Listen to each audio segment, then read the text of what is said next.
Արևմտյան Հայաստանի Սեբաստիա քաղաքում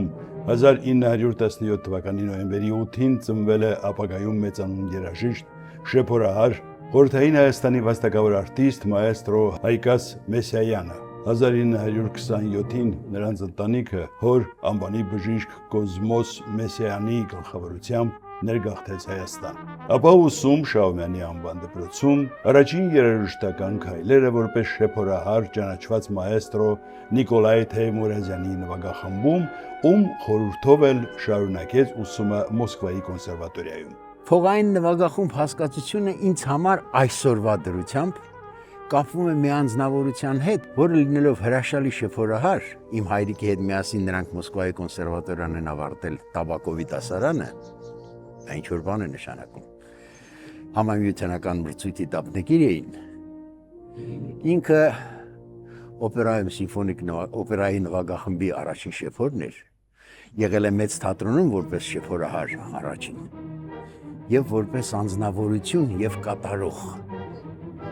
Վերադառնալով հետ, ասենք, որ Հայկաս Մեսիայանը անչափ հայրենասեր անձնավորություն էր, և իր հայրենասերությունից նույնիսկ հաճախ տուժում էր, սակայն շարունակում էր պայքարել և ստեղծագործել։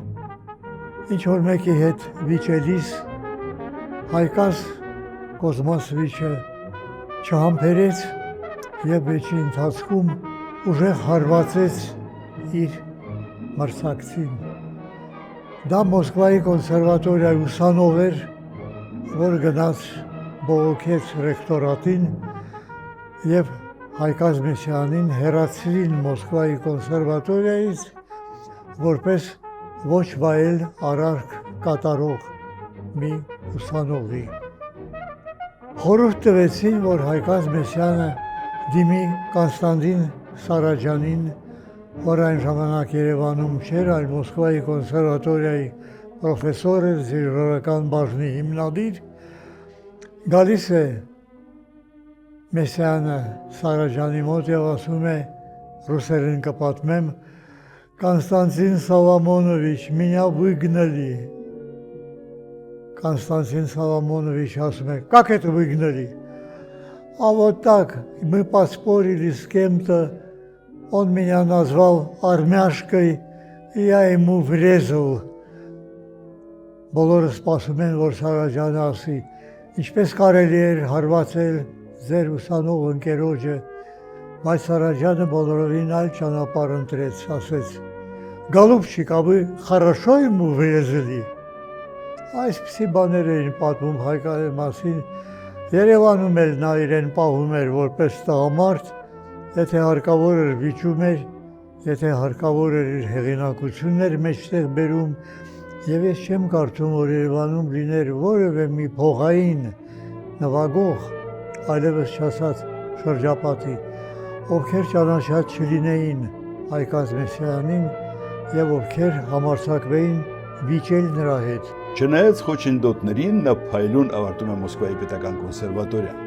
Այսպես է բնութագրել մայեստրոին իր ուսուցիչը, պրոֆեսոր Միխայիլ Տաբակովը։ Իմ աշակերտ Հայկաս Մեսիայանի ստեղծագործական կյանքը 1935-ից 1947 թվականներին, որ անցել է իմ աչքի առաջ, թույլ է տալիս ասելու, որ նա Սովետական միության մեծ թատրոնի փառապանծ նվագախմբի տաղանդավոր և ինքնատիպ վարպետներից մեկն էր։ Նրա նվագը վիթխարի հաճույք է պատճառում իր ազատությամբ, զուգորդված վիրտուոզությամբ, բացառիկ թարմությամբ, ձայնի մաքրությամբ և կատարման առինքնող եղանակով։ Հայկաս Մեսիայանը 1941 թվականին արժանացել է կատարող երաժիշտների համամիութենական մրցույթի առաջին կարգի դիպլոմի։ Այնուհետև աշխատանքի անցել Մոսկվայի մեծ թատրոնում, Հայաստանի պետական սիմֆոնիկ նվագախմբում, այնուհետև օպերային թատրոնի սիմֆոնիկ նվագախմբում։ Իր ողջ գիտակցական կյանքը նա նվիրեց Երևանի պետական փողային նվագախմբին, ոգևորվելով մեր շատ սիրելի մայեստրոյի կատարողական արվեստով, ԽՍՀՄ ժողովրդական արտիստ Ալեքսանդր Հարությունյանը հատուկ գրեց կոնցերտ շեփորի և նվագախմբի համար և այն նվիրեց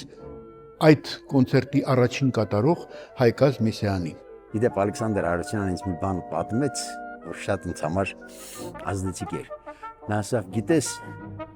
ես մտածում էի, որ հայրիկիդ նվիրեմ այդ ստեղծագործությունը, որտեղ առաջին նոտաները ինքը ինձ հուշեր տարարիրարարամ, տարարամ։ Բայց իմ հայրիկի մայից հետո նա դադարեց այդ ստեղծագործության վրա աշխատելու, իսկ հետո Հայկազ Մեսյանը նրան համոզեց, որ այդ ստեղծագործությունը հարկավոր է գրել, եւ ինքը նվիրեց Հայկազ Մեսյանին։ Այն անձնավորությանը, որի մասին ես երկու խոսքով, իհարկե երկու խոսքով հնարավոր չի բնութագրել մարդուն, մանավանդ այդպիսի անձնավորության, ինչպիսին Հայկազ Մեսյանն էր։ Հայկազ Մեսիայանը 1964 թվականին հիմնեց Երևան փողային նվագախումբը, որը 1970-ից կոչվեց Հայաստանի պետական փողային նվագախումբ։ Այժմ այն կրում է սկզբնական անունը, հանդիսանալով Երևանի քաղաքապետարանին կից նվագախումբ։ Կոնսերվատորիայում մայեստրոն դարձավ փողային ամբիոնի պրոֆեսոր, դասավանդելով փողային կամերային անսամբլի դասընթացը եւ տալով փայլուն կադրեր։ Հայկազ Մեսիայանը ապրեց 87 տարի, ապրեց արժանապատվորեն, ապրեց մինչև վերջ հավատարիմ մնալով իր երկրին, իր արվեստին,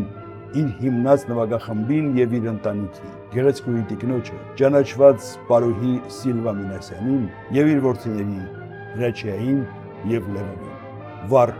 բազմակողմանի տաղանդի տեր է Հայկազ Մեսիայանը։ Նրա կրքոտ, արտահայտիչ նվագը,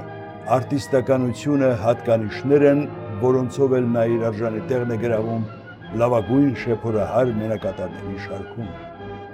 Խորհրդային միության ժողովրդական արտիստ, կոմպոզիտոր Արամ Խաչատրյան։